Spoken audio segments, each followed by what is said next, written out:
We know there are many choices in internet radio, and the staff and host of LA Talk Live would like to thank you for choosing the internet's hottest destination for the most eclectic sound and invigorating talk.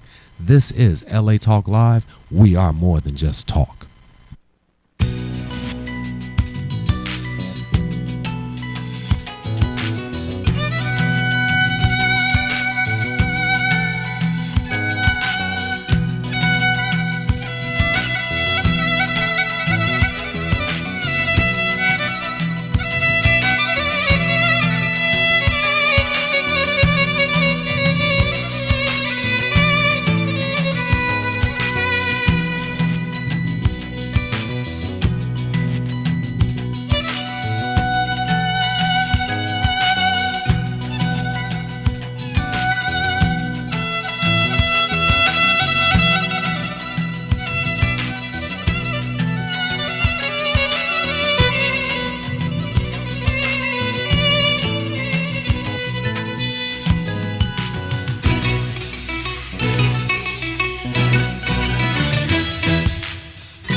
Welcome.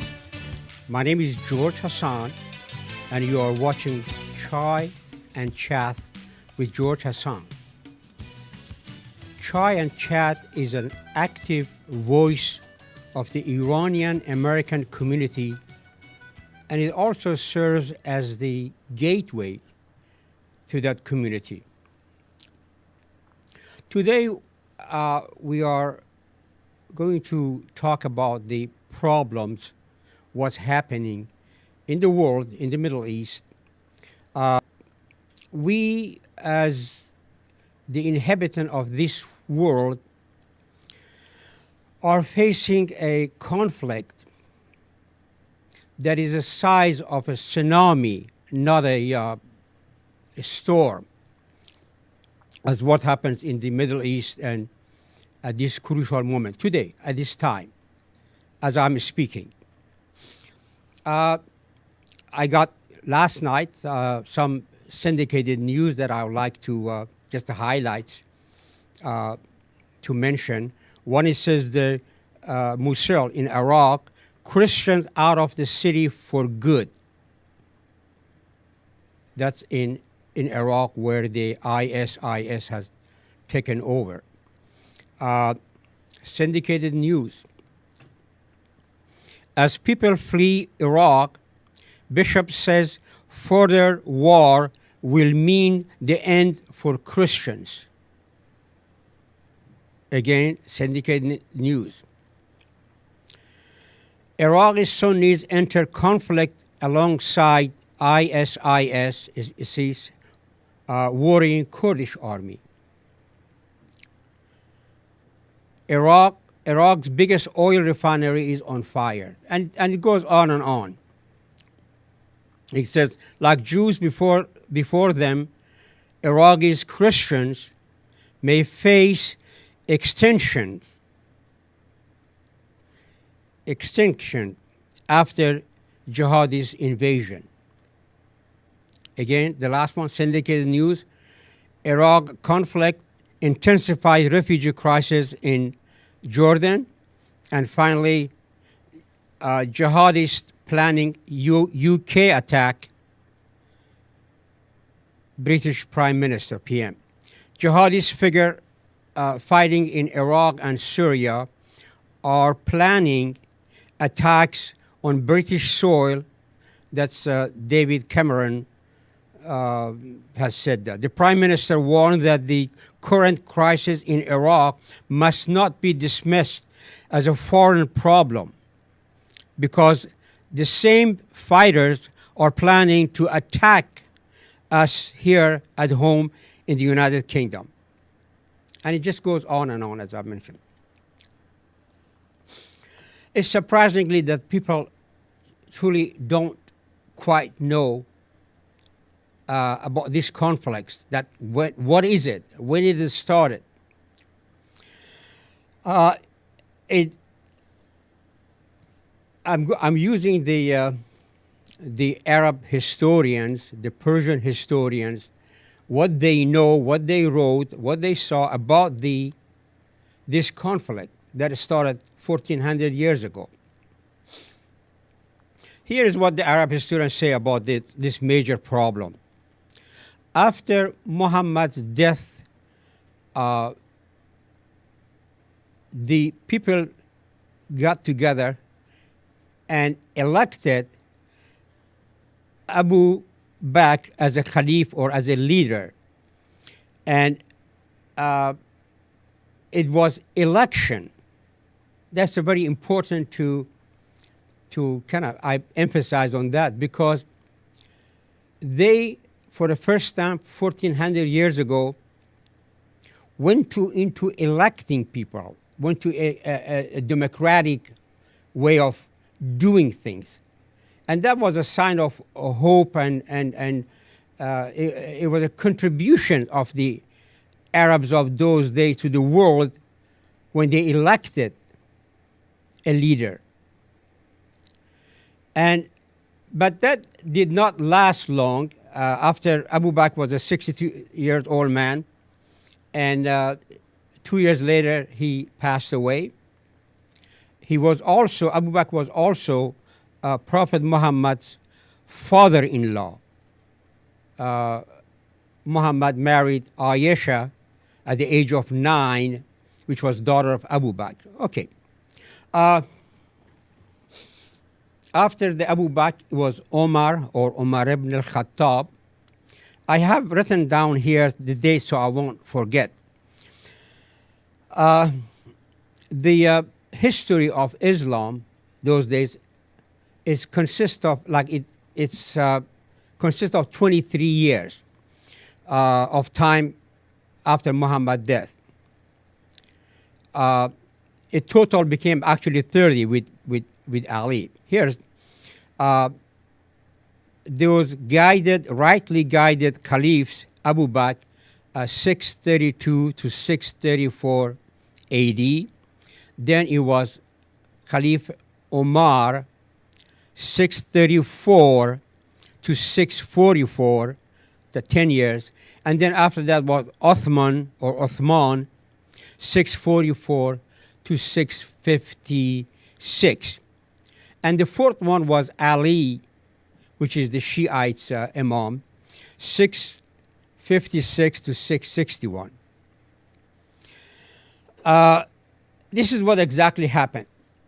But that election was it was a hope for the Sunnis. It was aspiration that they contributed something to the society, but did not last long. After the Abu Bakr election, it was Omar, and as I mentioned earlier, it was then Uthman, and then Ali came, the leader of Shiite, Ali ibn Abu Talib. The Shiite decided to do away with that election, with any election. They said, we do not recognize that 30 years of Islam and whatever, because Ali is, in our opinion or side, whatever, is number one, is the first caliph. So, and there will be no election from now on. It'll be from father to son, and all from household of Prophet Muhammad, by way of Prophet Muhammad's daughter Fatima, who was married to Ali. So the succession went from father to son, regardless of whether the son qualifies or not. And of course, that didn't go well with the Sunnis.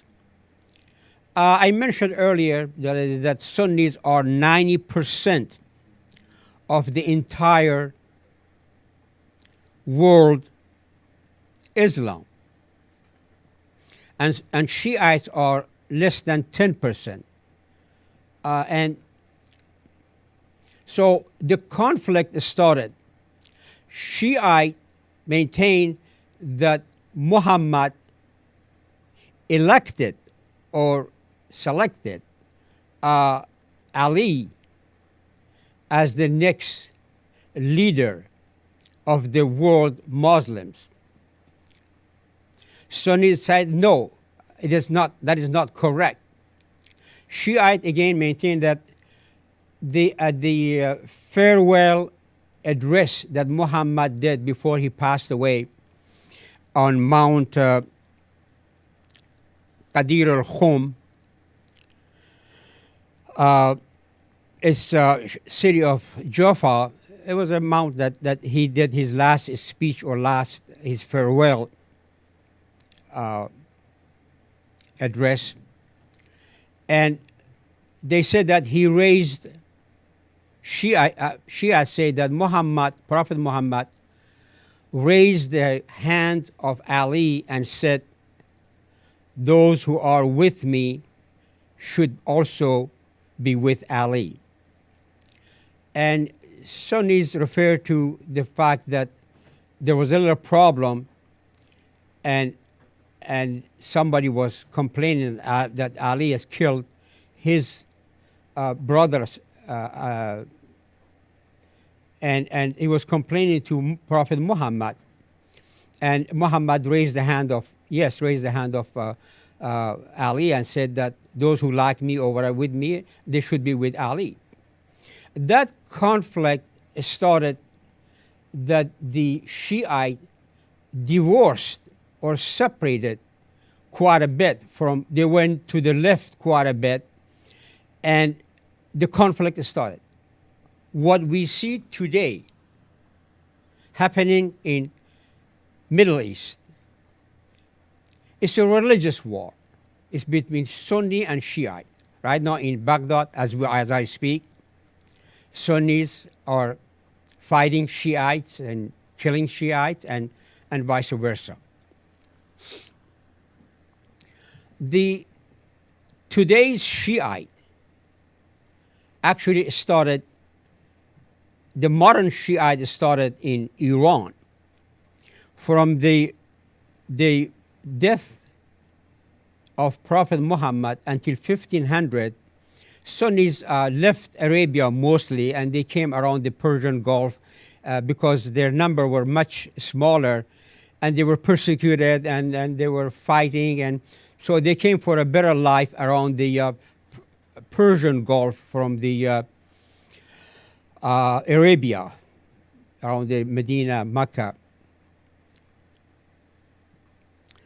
They didn't do much. There was nothing going on very much between Sunnis and Shia from 650 to 1501. That's 1500 AD, where in Iran there was a Shiite leader who was a very brutal. He was a Turkish background. He was called Shah Ismail I, or leader King Ismail, Ishmael I or Ismail I. As I said, he was very brutal with killing. He controlled Persia, and at that time, Persia, they were all Sunnis. But this Shah or this king decided to have a war with Sunnis in northern part of Iran, in Turkey, the Ottoman Empire, and Ottomans. So he needed some fighters to help him. And in a Sunni country, Persia, he didn't have much support because people did not want to fight their brother Sunnis outside of the Persia. So he opened the door for the Shiites to come in and help out. And they came by thousands. They didn't have any qualifying scales. They were just soldiers. They were ready to fight. And they came into a better country, a country that was wealthy, a better climate, much different from the the sands of Arabia and the hostile terrain of Arabia. And uh, they came in numbers, and pretty soon they started having powers. In fact, they got permission to convert Persians into Shiism from Sunnis. And they were very brutal. They started killing Persians, killing Sunnis, and the numbers are anywhere from 175,000 to 300,000 Persians Sunnis who died in the hands of those Shiites. And doing this, helping the king, they got quite a bit of power. They influenced the government. They set actually rules. And they attached Islam to everything they did, while nothing was really according to Islam. Because Sunni, as it's called Sunnite, they are followers of the Prophet Muhammad teaching. While Shiites, they totally turned the other way and started to making up mandates, laws, and they attached Islam to it. And so they were successful doing that. For instance, they started with when Prophet Muhammad broke all those idols, and his teaching was that if someone deceased, someone dies, they should not have a raised a shrine or a raised grave site. That goes back to idols and this and that. So, and he was correct. And Shiite went and they got Imam, leader, as a infallible, or as they call it, ma'asum in Arabic and Farsi. While Imam in Shiite was infallible, and he owed everything that the Muslims of the world have, and he was a supreme, he called himself supreme leader of Islam, like Khomeini, for instance. Conversely, Imams in Sunni did not have that kind of authority or power. They had a very limited authorities. It was very, very small, and they're still up to today it is limited. They lead the prayers on Fridays in mosque. They interpreted or tafsir Quranic verses, and that's about it. They don't have much power, and each mosque has an imam, or we call him pish namaz, the one who leads prayers. While the imam in Shiite is only one person who owns he has a control, and he has a godly power. Oftentimes he calls himself God's partner, which is another thing that Sunnis dislike very much. So this conflict started, and Shiites, through luck or being smart, they started to work on controlling where they were. Like in Iran, in 1500, they started making laws, very harsh one, and all to help those Shiite Arabs to control. They made a law, for instance, after the Imam became infallible, that everyone must listen and do what he says, every Shiite. They made another law immediately after. The second one is called Marja' Taqlid. Marja' means a place, a institution, and Taqlid means to copy, to emulate. Marja' Taqlid means whatever God gave you the brain, don't use it. watch my lips. Whatever I say, it goes. Not what God gave, the brain that God gave you. And that's what it's that. Marja taqlid, like a monkey. What monkey do, monkey do. Okay. Then all of this they went toward they made a third one, which in Arabic called taqiyya. Taqiyya means permissible lie. Only Shiite use that. You can imagine a nation who their leaders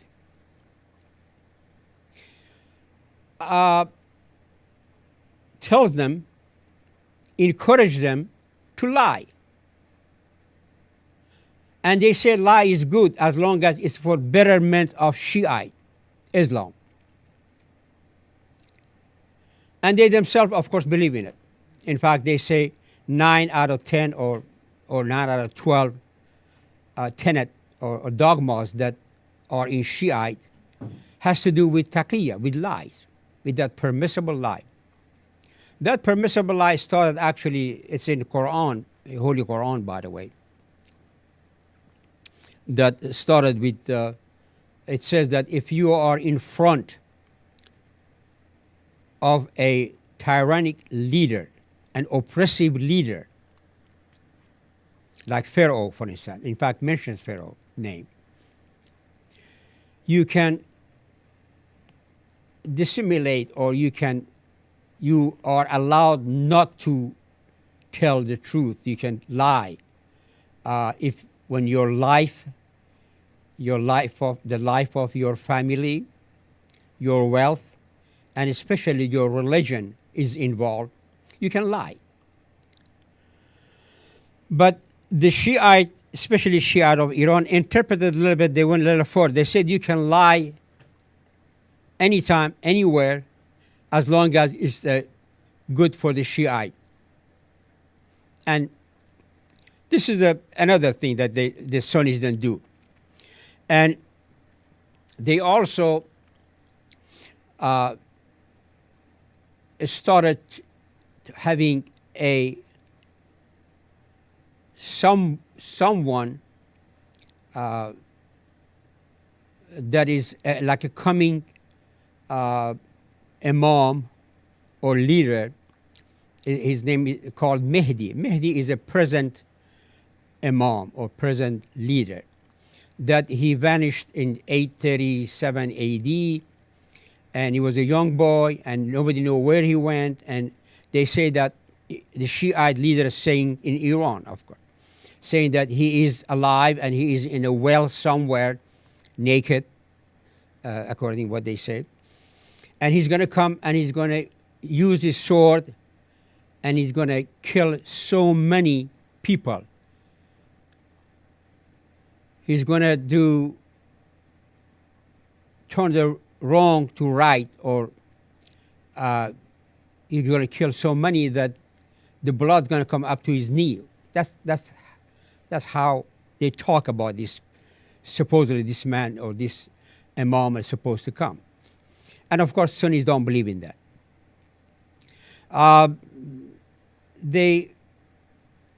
All of these laws that they made, these are very harsh and punitive laws that they made, was to enhance the influence of Shiite on the society, on Iranians. And we all know that in 1979, Khomeini finally was able to overthrow the secular government of the Shah, pull the rug from under his regime, and have his Islamic revolution, which is what were they doing today, killings and all kinds of problems that Iran did not have during the Shah's regime.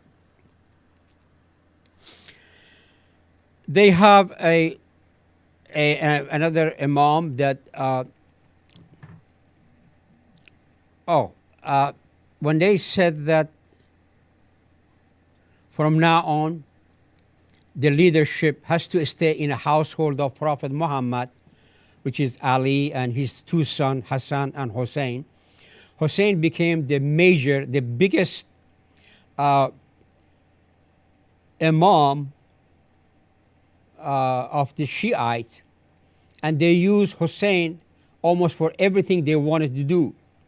And people cannot, of course, uh, cannot say anything, because like they have 2 months out a year that Iranians have to come out, and they have to,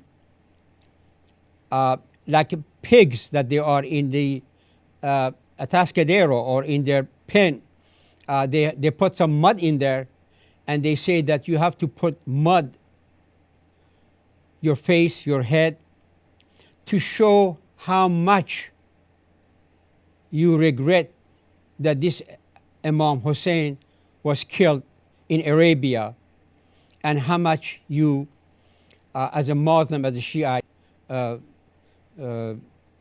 you love him.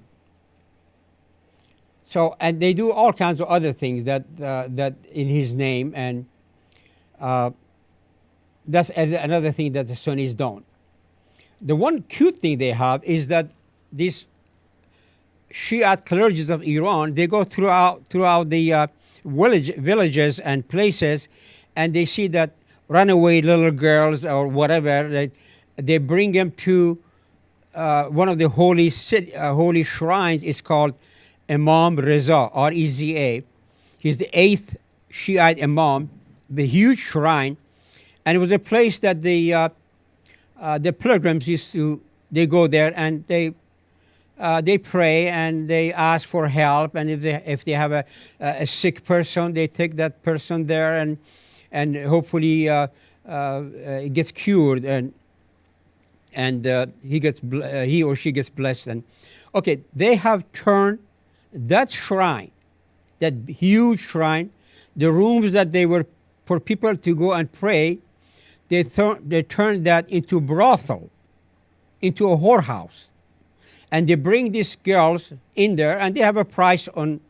I have some actually photos. I wish I could show you.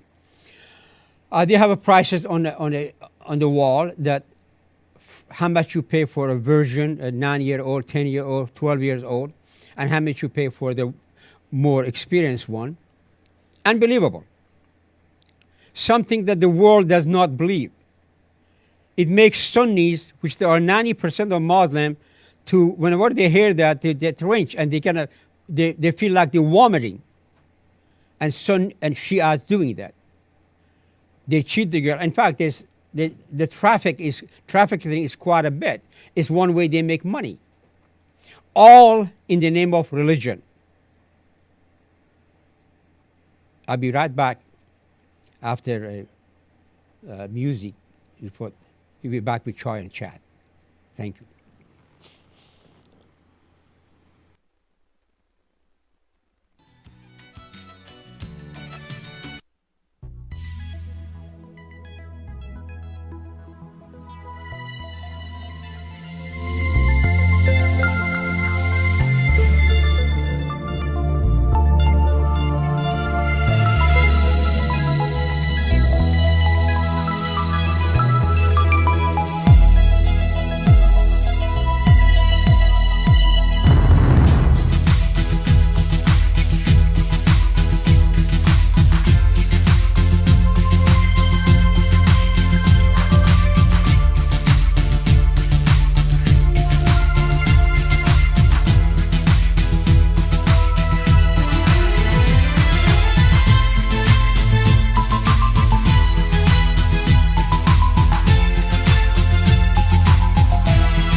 Welcome back.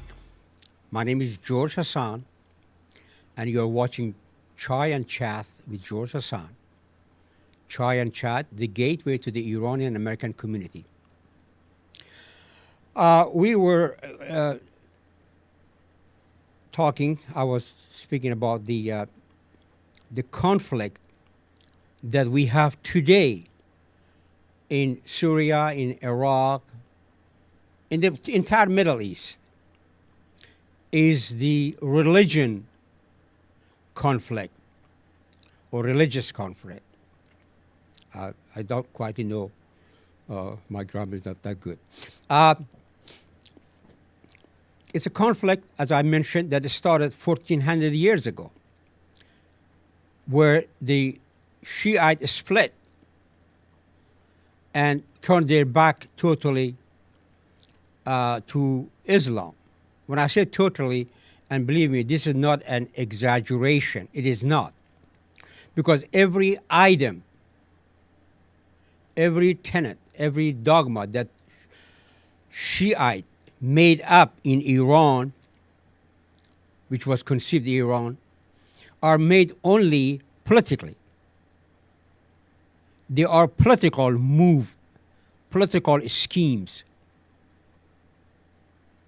not religion. There is not a single item of faith in the doctrine of the Shiites. It's all political. All harsh and punitive laws made to control. Their aim is, of course, as has been for Sunnis. But in order to get that, they had to get Iran first because they want to get their hands on the oil money, oil revenue, and they did that. And now with that, we all know what they're doing, quite a bit. All negative for the world. I am a Shiite. I was born as a Shiite, raised as a Muslim, Shiite Muslim in Iran, and I did all my duties. I understand the Shiism kind of much better than I studied it, I researched it. And I grew up with these Shiite leaders of Iran. I understand their mentality. I understand what they are talking about. I understand their global ambitions, what they want from the world. And, okay, we were talking about the differences, the conflict that, again, started 1,400 years ago. It started with infallibility, that Sunnis don't have infallible imams. Shiite started infallibility, which is, in fact, where Khomeini came. And Khomeini was very influential on the Muslims. In fact, Muslims the world. In order for the Shia to succeed, to get the people to follow what they say and get them under control, they said there is one imam that is coming. And in fact, Khomeini brought that out. It was before that, but Khomeini brought it into open. It said that Khomeini said that Prophet Muhammad did not accomplish what he set out to do. He said he did not. Therefore, we have Mehdi, which is the aim, the 12 Shiite supposed to be imam, which is a little kid. They say that he went into hiding in 833 or 34 AD, and he's still in some hole somewhere that they got, and he's hiding. He's going to come out. And Khomeini, in order to keep people constantly in the verge of saying that, oh, this Imam going to come and they're going to kill all of us and do this and do that. And all day long, all night long, they talk about it. They say that the government of Iran today is under auspicious, if I'm pronouncing it correct, of the Imam Mahdi, the present Imam, the Imam that is coming. And using this symbol, this Imam Mahdi, they can do all kinds of things, including crimes. They have something again that Sunnis don't have, and I mentioned that because it's very important. They, in order to get the Iranians to submit to their scheme, to the Shiites, they invented, as I said, large number of items, things that they are unbelievable. Like one of them says that if they want to get me, for instance, and detain me and take me to jail and, in fact, do away with me, and they can do that, all they have to do is say, I am Muharib of Allah, or someone who fighting Allah, someone who has a conflict with Allah. I don't have to go to any court. They don't take me to any court. There is no court system. There is no lawyers. All I have to do that. And do away with me. Okay. Also, another name for it is munafiq. Munafiq means like a hypocrite. Means like a Oreo cookies, that outside you are whatever, inside you are white, outside you are brown or whatever. That means that you are not a good Muslim. All of these tools are used to get at the secular Iranians. And throughout the centuries, their number one enemies have been Sunnis, Muslims. They are the 90% of Muslims in the world. Again, where I'm mentioning these things, I'm bringing out these things because I not only heard them, not only saw in Iran when I was growing up, it was something that day and night on radio, television, whenever they mentioned Sunni, it was the time that saying Sunnis are unbelievers, or Sunnis should be destroyed, and that's what they do with the Sunni, the very small minority Sunnis that they have survived the courts. Are in trouble. They have always been in trouble. They built a few thousand mosques. They're mostly empty for the Shiite, but they did not build a single mosque in Iran for the Sunni Muslims. In fact, the only one in one place that they had, they boarded it up. They closed it. They said, no, you cannot pray.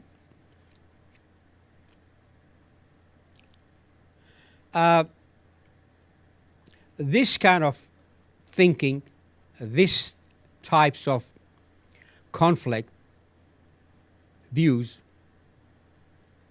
created problem centuries ago. And it boiled up today. Today, when we see this war going on, and many people don't understand why and what's the reason or what's the difference between Sunnis and Shiites. They're all Muslims. And so what is the conflict about? It started way, way back of 1,400 years ago, and about 600 years ago, 1500 AD, in Iran, the Shiites got the birth actually of modern Shia today. As I mentioned earlier, every single item in the Shiism article of, they're not article of faith, whatever they have, whatever there is in there that I obeyed, are only made to enhance, for more influence of the Arabs, of clergies in Iran. They have no loyalty to Iran, and they said that. In fact, Khomeini said that, let Iran burn. I don't have the quotation here, quote, I don't have it, but it says something similar, that Islam is what we're after. And I say, let Iran be destroyed, let Iran be burned, burn Iran, or something similar. I shouldn't actually start, I don't have the exact quote, but it was similar to this, and someday I will have it. I have it, but I will try to bring exactly, because when you quote somebody, when you mention something, I think you should have the correct one, wordage. Excuse me. These problems, and Iranians, not that their flashing red lights were not shining. It was that Iranians refused to look at, to see them in Iran. And that's how they looked the other way. That's how they got their wish come true. That's how they took over a nation, only a handful, like less than 1% of these Arab clergies in Iran took over the other 99%. And the first thing they did is start killing, murdering the people, like teachers, secular, I don't know, I keep saying secular, minded people,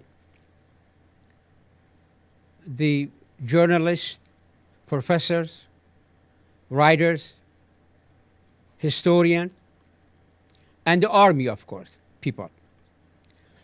They started killing day and night, few 100,000.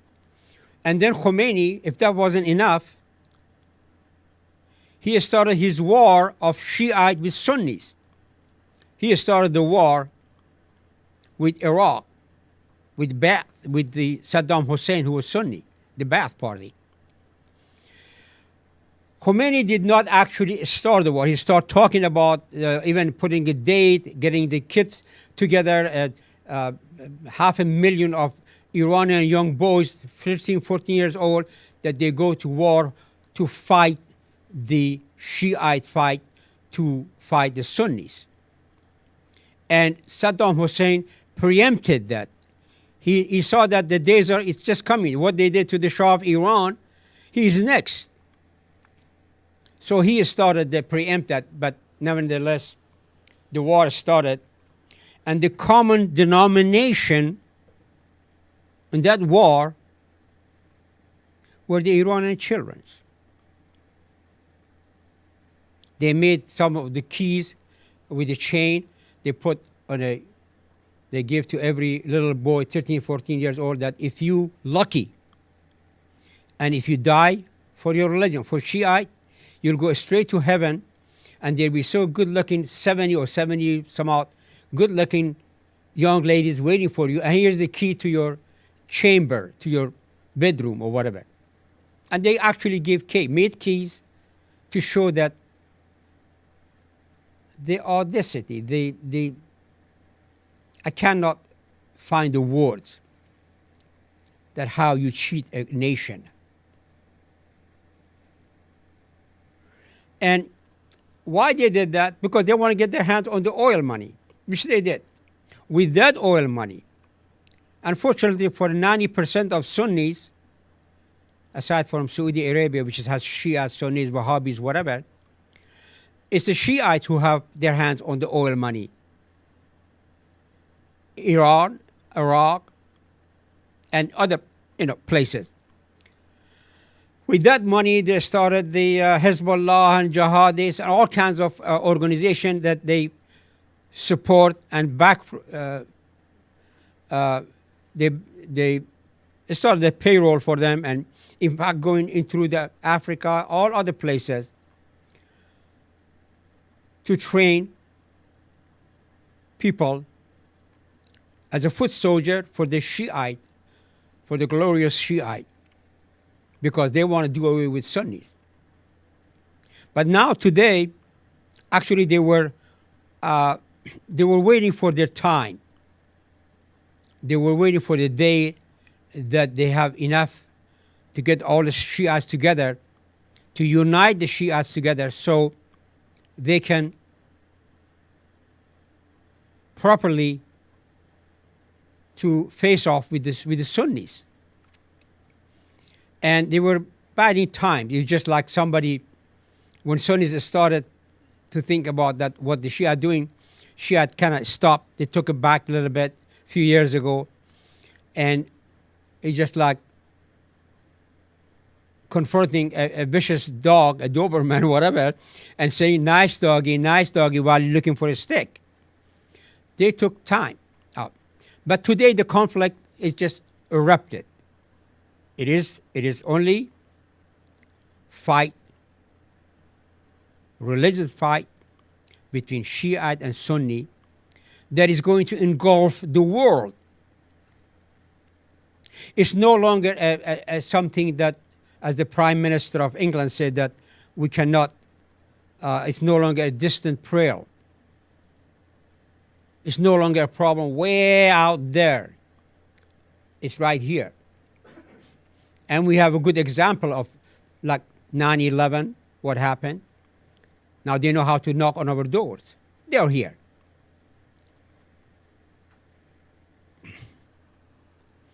So this conflict, Sunnis got, in my opinion, and my whatever I've done research, they got to the point where they could not take any more abuse. They could not. They just couldn't. So the conflict started. And as I speak now, there's a problem. They got the city of, as I mentioned earlier, Mosul in Iraq, and they're pushing toward the other cities, and they're killing Shiites. And now Shiites are getting together and getting an army to kill Sunnis. But we are not in a comfortable position. We need to take a good look at this because the whole world is going to be engulfed in this.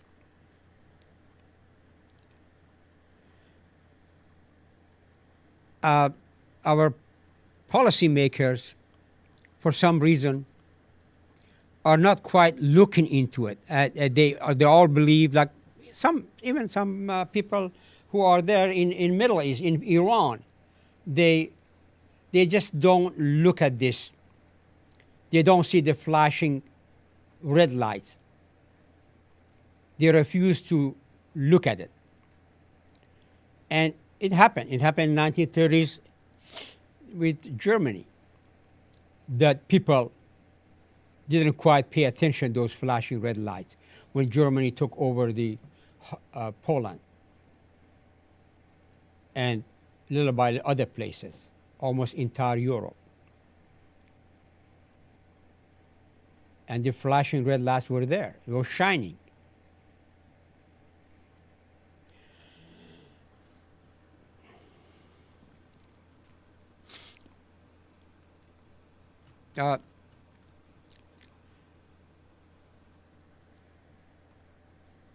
There are some other differences, quite a bit, and in future, I will be speaking about that.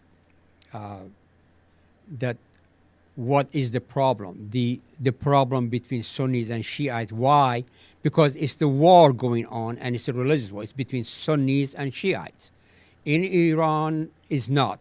But Iranian have a big army now, and they also support some of those terrorist groups.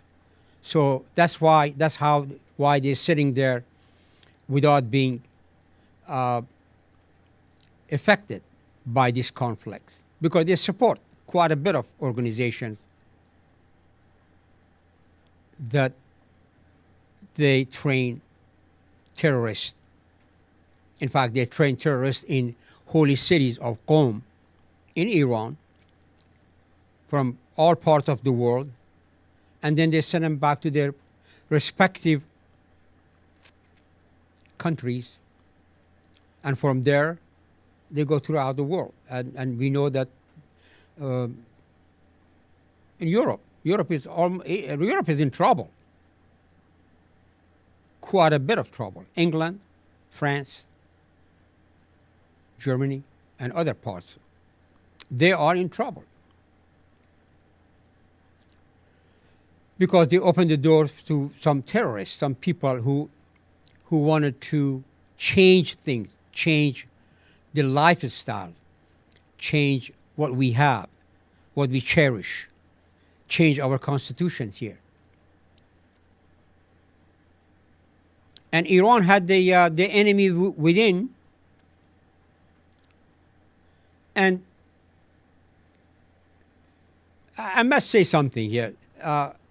We're talking about my experience, about how I perceive, how I see the Sunnis, the Shiites of Iran, the clergies, what they do, how they want to turn this nation, a non-Arab nation, into another Arab state.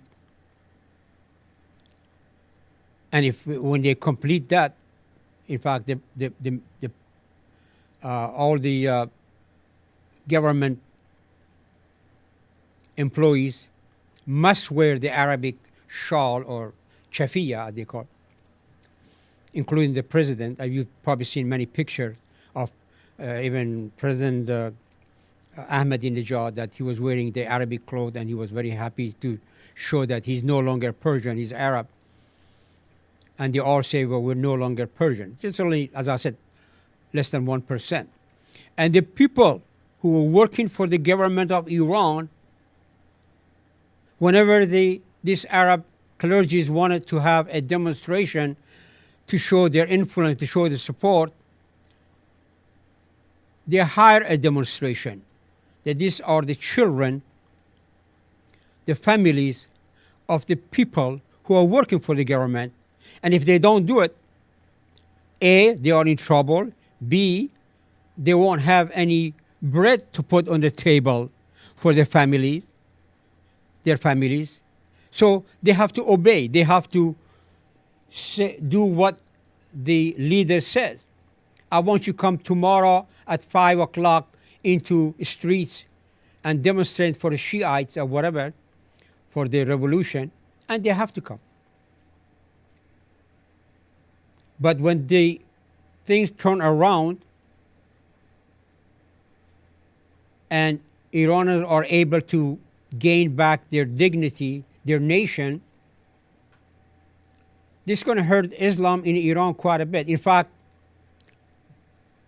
a friend of mine in a party said that he believes that all Iranians practically, they're going to leave Islam as they are right now working outside of Islam.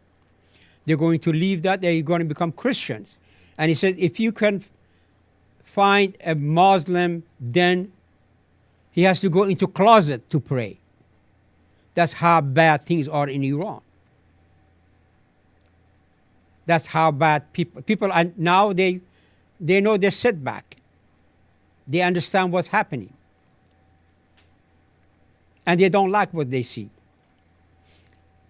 Iranians don't like this conflict, this religious conflict.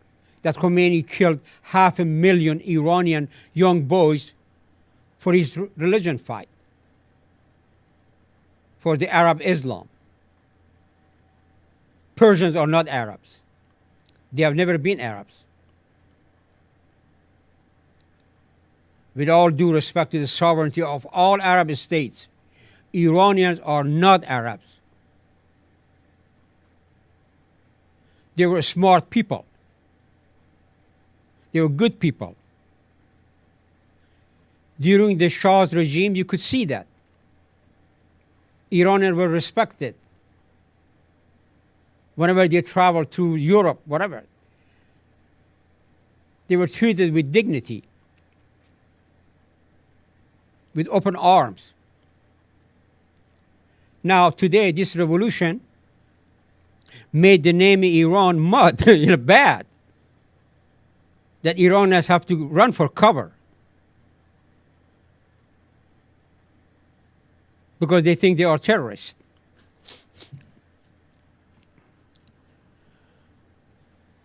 I'm going to speak about this problem that we have, maybe even a little better today.